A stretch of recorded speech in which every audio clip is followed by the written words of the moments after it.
Most investors think they need to choose between growth and income. But what if the real question is which combination actually gets you to retirement and survives once you get there? Today I'm building 3 completely different retirement portfolios: conservative, moderate, and aggressive. We're given each portfolio the exact same starting conditions, the exact same 10-year timeline, and then we're going to stress test them in retirement to see which one actually holds up when the paychecks stop. So stay tuned.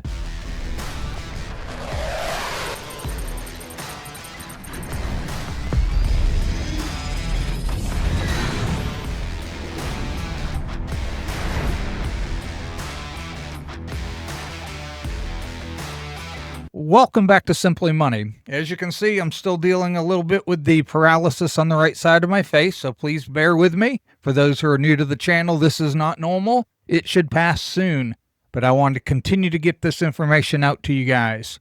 So what we're talking about today is we're going to be stress testing some retirement portfolios. I've had a lot of people asking me, like, what do I do if I only have about 10 years before I retire? I need to know what kind of portfolio I need. And then will it survive in retirement?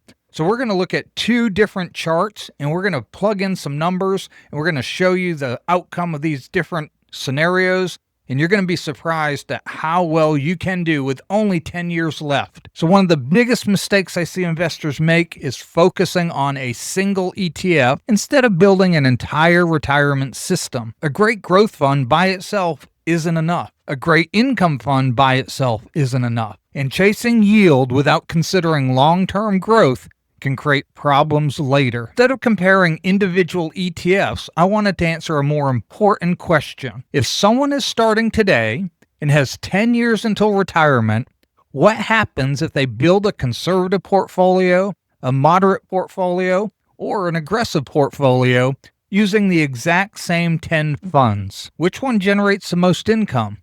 Which one grows the largest nest egg? And most importantly, which one survives retirement when we run it through the stress test? That's exactly what we're about to find out. Let's go to our first worksheet. For those that are new here, this is the Simply Money Portfolio Planner. Thank you for joining us. If you like these worksheets, they are all available down at the link below in the description at Buy Me a Coffee. We have a link there where you can get all these spreadsheets, and they're really fantastic for helping planning and modeling different scenarios. What we're using this one for is we're plugging in the 10 different funds we're going to look at today. And I'm not saying this is the funds you should buy or not buy. What I've done is I've mixed some growth, some dividend growth, some plain dividend, and then some income players to look and see different allocations and how we can build opportunity if we only have 10 years. And you can plug these numbers in and you can change them around. But what we have here is the ticker in column A. You can pick any ticker that's listed here, and if one's not listed and you buy this and you'd like it listed, just send me an email. I add those for you. It shows you what the yield is based on a forecast. Obviously, we don't know what the future holds, but this is a conservative, right down the middle forecast for these individual funds. I just want to stop here and say this is not financial advice. This is for informational and educational purposes only. So please do your own due diligence and know that all investment comes with risk. On this sheet, what you can do is you can choose to use historical data. And what historical is basically taking what the fund has done, which can be really good for older funds, or something like Chippy that is only a year old. You don't have a lot of data, so the historical data can be very skewed. It's very good and accurate for older funds because averages work out, and it's been through different market cycles. So what we did is we added these next 3 are the percentiles based on the sector. So all growth funds will have the same 10th, 50th, and 90th percentile.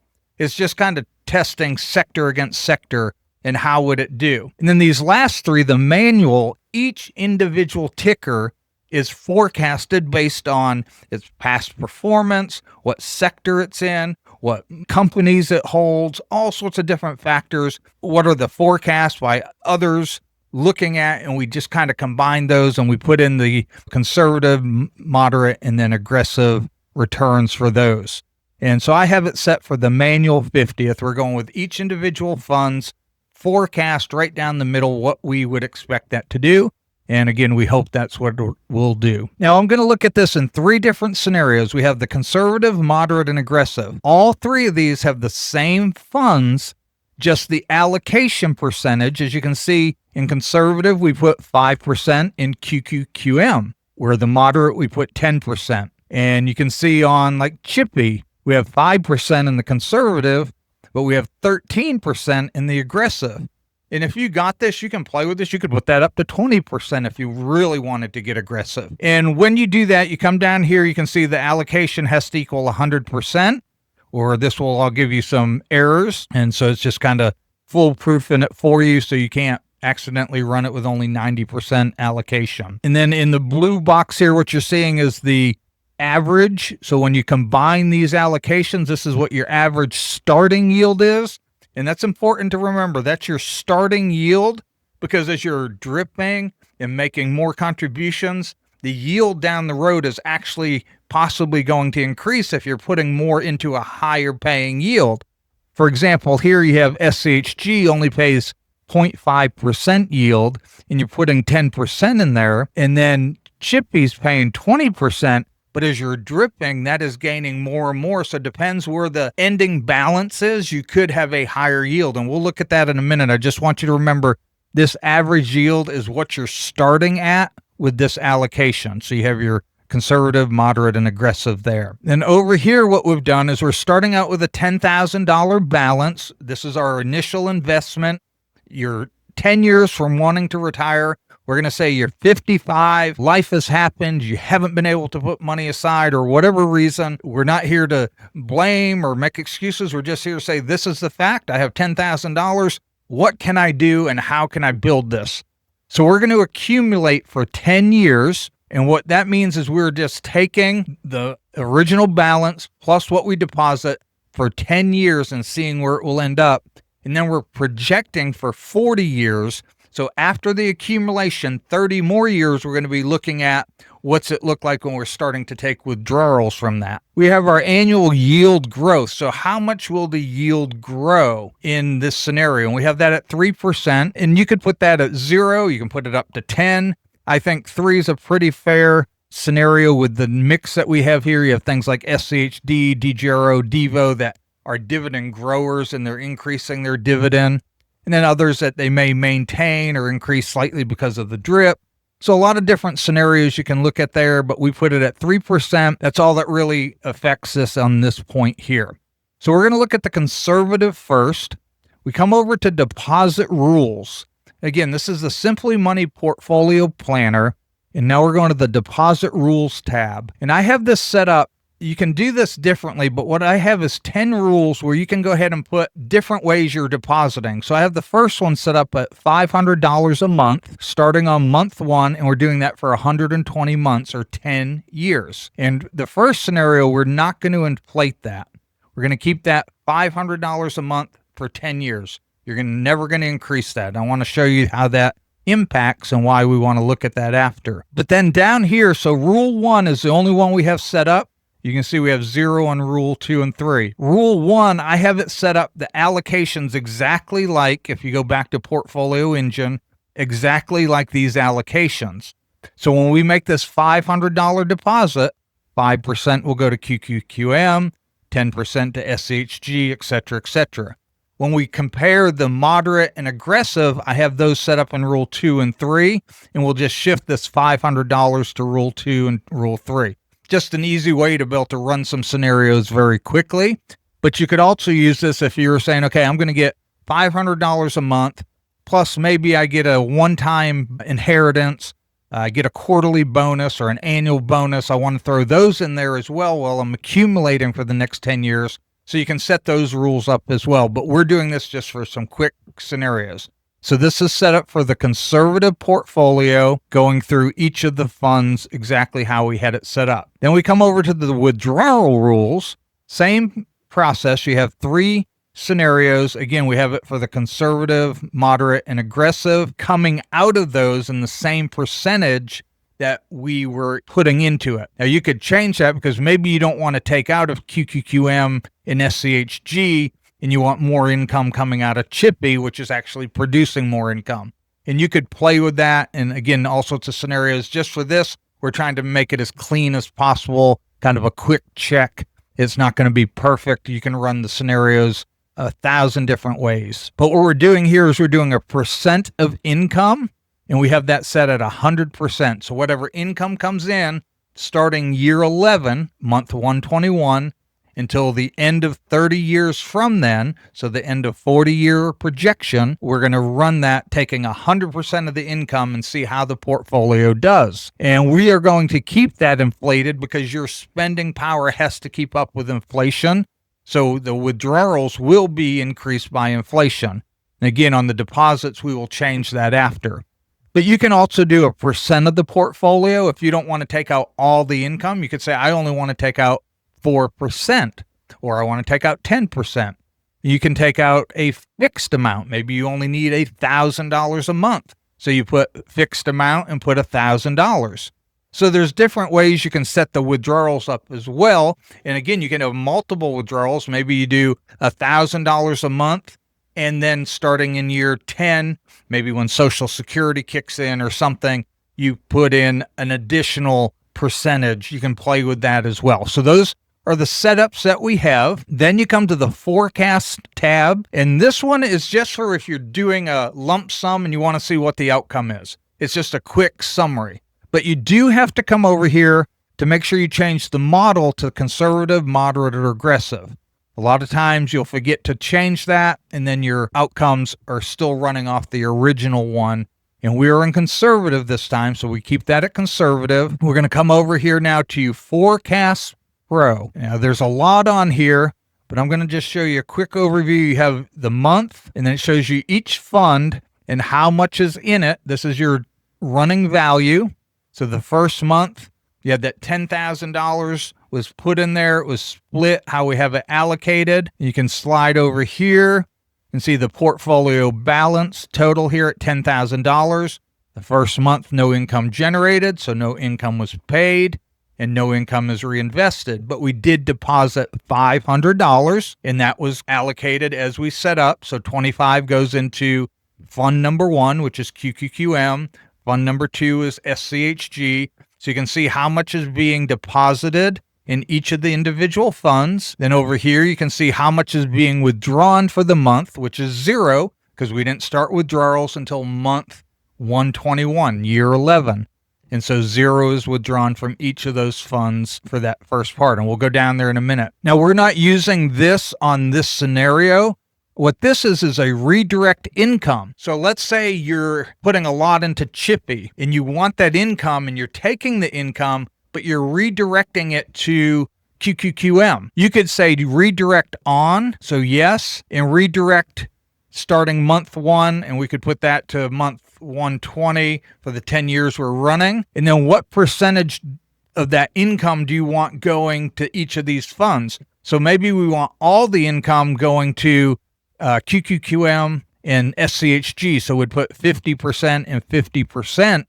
And so the income would get paid and then add into those funds. And it's a great way for those who are trying to redirect income and see how you can build other funds that way. So that's what that is for, but we are not using that on here. So we're going to come down here to year 11 because, again, we ran this for 10 years of accumulation. Starting in year 11, what we have on the conservative model, you can see the balance for each of these individual funds. And then we slide over. We see our total balance of $158,000 and our income being generated as $1,142. The income reinvested stops, the deposits stop, and if you slide over, you'll start seeing that the withdrawals are taking place and how much is coming from each of those different funds. So that is what we're looking at. And so on a 10-year accumulation conservative model, you can see that that is where you'd end up about $159,000 with about $1,150 of income. So now we want to slip over here. We're going to look at the moderate. You can just glance here, see the allocation difference. We go up on some, down on others, and it brings our yield up to about 7%, 6.95%. Again, you can change this however you want. A lot of people will be like, that is super conservative. And even the aggressive over here at 7.64, they think, oh, that's too conservative. And that's fine. I went conservative on this on all three models, but I wanted to show the scenario how just that little difference, 2% yield, can make a big difference in the long term. So now we got to come to deposits. We're going to change this to the moderate, which I have set up here in Rule 2. So the allocations are exactly how we have it set up, again, over here in the moderate. So all those deposits will now be deposited based on that allocation. The withdrawal, we want to change that because we're now in the moderate as well. So now we're at Model 2, Rule number 2, same thing for the withdrawals. Don't forget to go to Forecast, change that to Moderate, and then we come over to the Forecast Pro. And we're just going to jump right on to year 11 here. You can see that brings your total up to 172. So about 13,000 more, but your income's up about $1,576. So your income has increased quite a bit there per month when you would start taking that. And that's the moderate. Now we're going to switch it over to the aggressive. As you can see, we have these allocations here, and we come over to deposit rules. We're changing that to 0 and putting it into the third rule, which is set up to allocate based on the aggressive. Same thing for the withdrawal rules.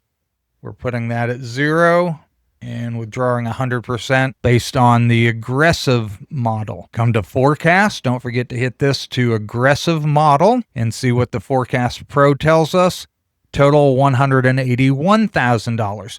So you can see the increase in your capital as you get more aggressive, but you can also see right here the income is up to $1,840 a month. A nice jump from the conservative to the aggressive, increasing your monthly income very well in that little bit of difference at 2% made. But there's one more thing I wanted to show you, and I'm not going to do it for all three scenarios, but if we come back over here to the income, if you're getting a late start and you're like, okay, I can come up with $500, I'm going to start depositing that $500 a month, $6,000 a year toward my retirement. I want to encourage you to try to inflate that.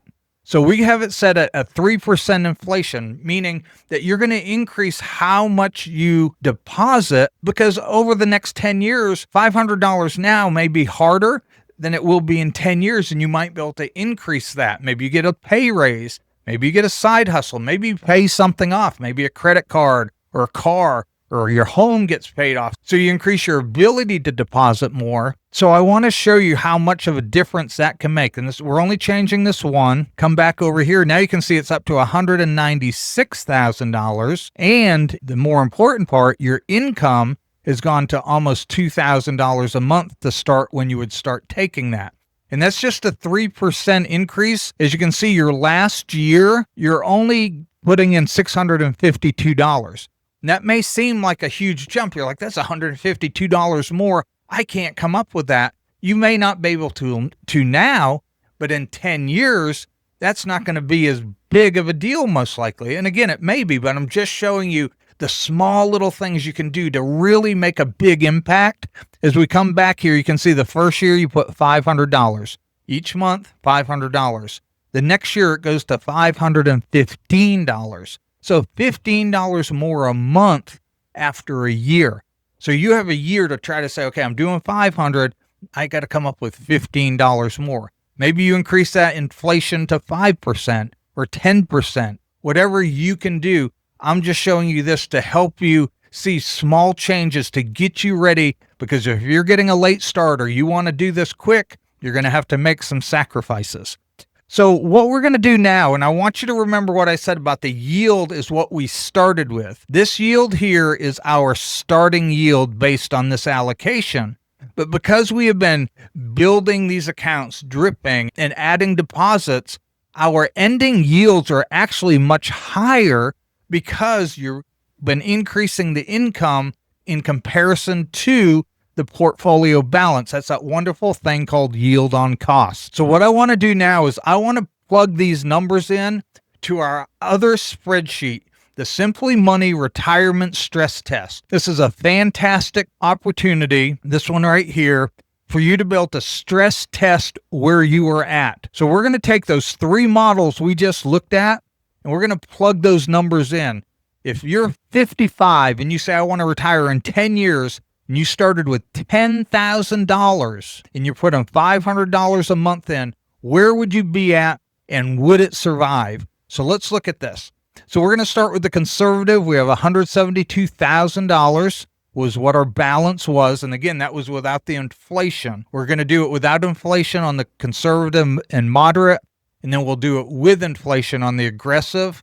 So you can see the difference that can make as well. Now, the income needed, we have hundreds of people, thousands of people will watch this, and everyone's going to have different income needs. I went with what the average couple in America uses in retirement, which is between $55,000 and $60,000. There's people that have way less need than that, and some that have way more. I've done coaching sessions with people that need $200,000 a year.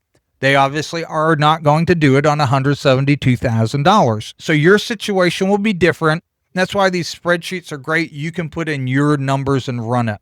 So we went with the average. I went with the higher income need. And then we went with rate of return. I actually went down to 4%. I kept inflation at 3%. We're going to run this for 30 years because if you're 65, this will get you to 95. And hope we survive. And then we have our adjusted withdrawals, our dividend yield. Now on the conservative, the income it was producing is actually 9.5%. You can see that right here. And here it just rounds, so don't let that deceive you. I typed in 9.5, but it's showing 10. It's actually 9.5. And we're doing the dividend growth at 3% still. Now, average couples make $3,100 to $4,200 a month in Social Security. So I went the higher level on the income need and the lower level on the income generated. So I'm going with $3,000. We're going to go with $2,000 a month and $1,000 a month from the 2 spouses, both taking it at 65 in 10 years. And so they'd be starting retirement at age 65. If you want to do an early retirement, you could put that at 60. And then Social Security will kick in at 65. So you can run these different scenarios. Now, the investment risk level, I have it at growth. You could put it, this one maybe balanced or growth. I would consider it kind of a mix of those two. So we're going with growth. It's just going to be a little more volatile, which is actually good to run the stress test. The more volatile it is, the more you'll see opportunities for it to fail. It will recover better, but it'll have stronger pullbacks that can really stress your portfolio. So I always go with the more aggressive just to stress test it harder. Now, if you have pensions, you can throw that in here. If you have an annuity, anything like that, we have that opportunity here. We're not doing any of those scenarios. This is you had $10,000, you have 10 years. I need to get going for retirement. That's the scenario. Now, one thing we're going to change in a minute, but we're going to run it this way first, is this market stress test is off. Just means when we run the scenario, it's going to run 500 different scenarios and see how it works out. We're going to change that. You can have where the first year is always bad, where the first 3 years are always bad, so we can really stress test it against sequence of returns. We also have bad first 5 years, which can be devastating. If you retired and the first 5 years were bad, that would be like worst case scenario. But we put that in there because some people want to really stress test it. And then we have the 2008 repeat.